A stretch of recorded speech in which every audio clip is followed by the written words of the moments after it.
0 ते 9 या अंकांपासून काय बनतात? विविध संख्या बनतात. 1 ते 100 मधील अंक मोजूया. अंक आहे 0.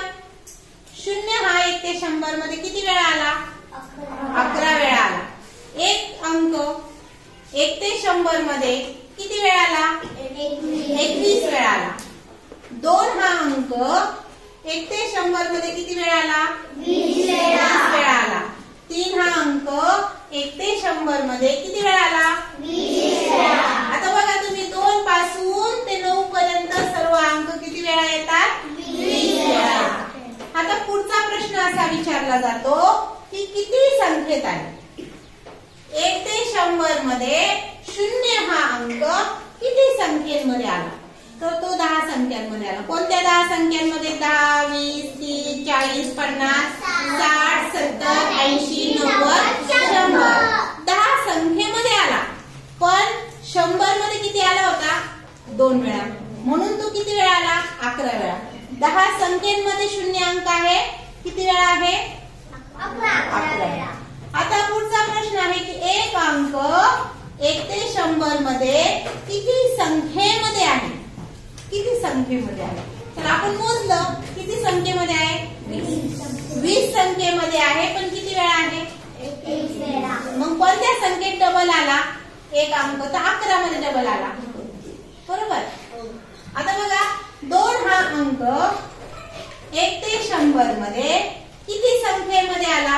19 संख्येत. मग कोणत्या संख्येत डबल आला?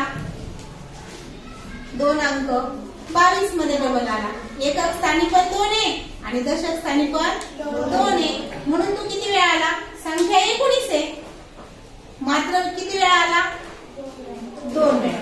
असं 2 ते 9 हे अंक किती संख्येत येतात? 19 संख्येत येतात आणि 20 वेळा येतात.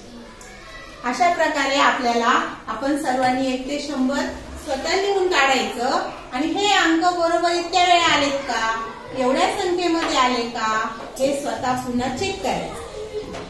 1 ते 100 मध्ये सर्वात कमी वेळा येणारा अंक कोणता आहे? 0. किती वेळा आला? 11.